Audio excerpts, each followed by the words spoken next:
नमस्कार विद्यार्थी मित्रांनो, आज आपण पाहणार आहोत 1 मे महाराष्ट्र दिनानिमित्त अप्रतिम मराठी भाषण. चला तर मग सुरू करूया. मंगल देशा पवित्र देशा महाराष्ट्र देशा, मंगल देशा पवित्र देशा महाराष्ट्र देशा, प्रणाम घ्यावा माझा हा श्री महाराष्ट्र देशा, प्रणाम घ्यावा माझा हा श्री महाराष्ट्र देशा. सन्माननीय व्यासपीठ, आजच्या कार्यक्रमाचे प्रमुख पाहुणे, वंदनीय गुरुजन वर्ग आणि येथे जमलेल्या माझ्या सर्व मित्र आणि मैत्रिणींनो, सर्वांना माझा नमस्कार. माझे नाव अनिकेत जाधव आहे. आज 1 मे हा सोन्याचा दिवस, मराठी भाषिकांच्या स्वप्नपूर्तीचा दिवस, महाराष्ट्र राज्याचा स्थापना दिवस.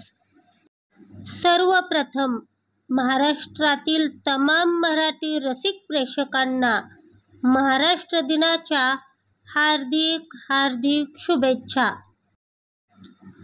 1 मे 1960 रोजी महाराष्ट्र राज्याची स्थापना झाली. म्हणूनच आजचा दिवस महाराष्ट्र दिन म्हणून सर्वत्र साजरा केला जातो. 1 मे या दिवशी महाराष्ट्र दिनाबरोबरच आंतरराष्ट्रीय कामगार दिनही साजरा केला जातो.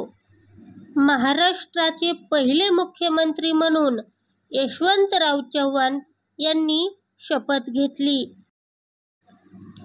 महाराष्ट्र राज्याच्या विकासाच्या पायाभरणीत अनेक थोर संत, महापुरुष आणि समाजसुधारकांचे योगदान आहे.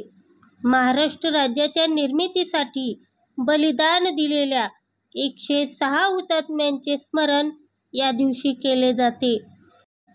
आजचा हा दिवस मराठी लोक मोठ्या उत्साहाने, आनंदाने आणि पारंपरिक पद्धतीने साजरा करतात. आजच्या या दिवशी सर्व शाळा, महाविद्यालये व शासकीय कार्यालयात विविध कार्यक्रमांचे व उपक्रमांचे आयोजन केले जाते. अशा या वैभवशाली महाराष्ट्राच्या मातीत जन्माला आल्याचा, आपण सर्वजण महाराष्ट्रीयन असल्याचा आपल्याला गर्व असला पाहिजे. एवढे बोलून मी माझे भाषण संपवतो. जय हिंद, जय महाराष्ट्र.